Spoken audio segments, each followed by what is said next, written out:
دینی ایک رشتہ ہے، ایک ملی رشتہ ہے اس پورے علاقے کے ساتھ، کیونکہ آغا صاحب، مرحوم آغا صاحب کی جو ذات تھی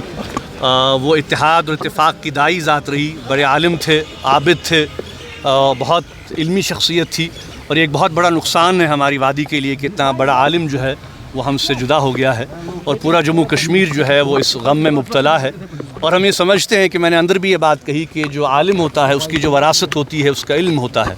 اس کی محنت ہوتی ہے، اور جو انہوں نے محنت کی یہاں پہ کہ مسلمانوں میں اصلاح ہو، اس مسلمان جو ہیں وہ ایک بہتر زندگی بسر کریں، قرآن و حدیث کا درس انہوں نے دیا، کتابیں انہوں نے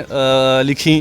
تو بحیثیت مسلمان ہمیں یہ کوشش کرنی ہے کہ ہمارا جو کردار ہے، ہمارا جو ایک اسلام کے ساتھ تعلق ہے، وہ تعلق مضبوط ہو، اور یہ تعلق مضبوط جو ہوتا ہے، یہ جو ذمہ داری ہے اس وقت علماء کی، ائمہ کی،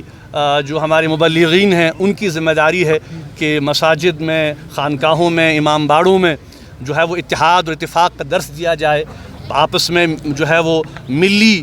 جو ہے اس وقت ہم آہنگی کی سخت ترین ضرورت ہے، کیونکہ آپ دیکھ رہے ہیں کہ اس وقت جو مسلمانوں کے حالات ہیں بہت مشکل حالات ہیں۔ جموں کشمیر کی اگر ہم بات کریں یا پورے ملک کی ہم بات کریں، ایک بہت بڑا مسئلہ اس وقت جو ہے وقف بل کے حوالے سے ہے، تو اس پر بھی میں نے تھوڑی بات کی، اور اس حوالے سے ہم نے ایک متفقہ فیصلہ لیا تھا جو ہماری متحدہ مجلس علماء ہیں، جس میں کہ ہمارے تمام اکابرین ہیں، جس میں کہ ہمارے جو ہے وہ سنی ہیں، شیعہ برادری ہیں، بریلوی ہیں، پورے جموں کشمیر کے جو یہاں پہ ہمارے جو علماء ہیں وہ اس میں شامل تھے، بلکہ پچھلے ہفتے جو ہم نے اجلاس بلایا تھا جس میں کہ ہمارے جموں سے، لیس سے، کرگل سے بھی علماء آئے تھے، لیکن بدقسمتی سے سرکار نے وہ اجلاس نہیں ہونے دیا، لیکن ہم نے ایک متفقہ قرارداد وہاں پر پاس کی، اور ہم نے یہ فیصلہ کیا کہ وقف کے حوالے سے جو بھی فیصلہ آل انڈیا مسلم پرسنل لا بورڈ لے گا ہم اس کے ساتھ ہیں انشاءاللہ۔ تو اس حوالے سے چونکہ سپریم کورٹ نے فی الحال ایک عبوری ایک راحت دی ہے، اور ہم توقع رکھتے ہیں کہ جو ہمارے کنسرنز ہیں، مسلمانوں کے کنسرنز اس بل کے حوالے سے سپریم کورٹ جو ہے ان کو بالکل ایکسیپٹ کرے گا اور اس بل کو رد کرے گا، کیونکہ ہم پورے نہ صرف جموں کشمیر کے مسلمان بلکہ پورے ہندوستان کے مسلمان اور پوری ہندوستان کی قیادت جو ہے وہ اس بات کی قائل ہے اور اس بات پر متفق ہے کہ یہ ہمارے اداروں میں، ہمارے انسٹیٹیوشنز میں کوئی مداخلت نہیں ہونی چاہیے۔ مسلمانوں کو یہ حق دیا جانا چاہیے کہ وہ اپنے ادارے خود چلائیں، جیسا کہ ہم دیکھ رہے ہیں کہ چاہے وہ ہماری ہندو برادری ہو، سکھ برادری ہو،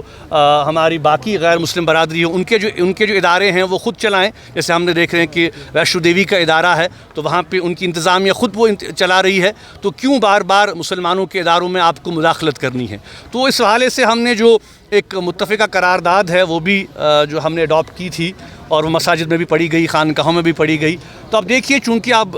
یہ معاملہ اب سب جوڈس ہو گیا ہے، تو ہم توقع ہی رکھ سکتے ہیں کہ جو سپریم کورٹ ہے وہ اس معاملے میں جو ہے وہ اپنا رول ادا کرے گی۔ اور دوسری اہم بات میں جو یہ کہنا چاہتا ہوں میڈیا کے توسط سے وہ یہ ہے کہ جو بار بار ہماری مذہبی آزادی کو سلب کیا جا رہا ہے، جامع مسجد کو جو بار بار بند رکھا جا رہا ہے، ہمیں نماز ادا نہیں کینے جا رہی ہے، وعظ و تبلیغ پر پابندی عائد کی جا رہی ہے، تو میں یہ سمجھنے سے قاصر ہوں کہ آخر یہ عمل کیوں ہو رہا ہے، کیوں طاقت کے بل پہ ہماری آواز کو دبایا جا رہا ہے۔ ہم تو یہ بات کہہ رہے ہیں، اور آپ یہ جانتے ہیں کہ جامع مسجد کا ممبر و محراب ہمیشہ سے اس بات کا داعی رہا ہے کہ تمام جو معاملات ہوں، چاہے وہ سیاسی ہوں، چاہے وہ ملکی ہوں، چاہے وہ بین الاقوامی ہوں، چاہے وہ مذہبی ہوں، چاہے وہ ملی مسائل ہوں، ہم نے ہمیشہ یہ بات کہی ہے کہ ہم گفت و شنید سے ان معاملات کو حل کرنا چاہتے ہیں۔ اس لیے ہم یہ توقع رکھتے ہیں کہ حکومت سے، اور چونکہ میں ہائی کورٹ گیا ہوں اور انشاءاللہ اسی ہفتے جو ہے وہ ایک اور سنوائی ہو رہی ہے میرے ہاؤس اریسٹ کیس کی، جو کہ جمعہ کے حوالے سے خاص کر ہے، ہم توقع رکھتے ہیں کہ ہائی کورٹ بھی اس بارے میں ریلیف دے گا اور حکومت کو یہ انسٹرکشنز دے گا کہ میرے پر جو جمعہ پر جو پابندیاں عائد کر دی جاتی ہیں وعظ و تبلیغ پر، ان پابندیوں کو ہٹایا جائے۔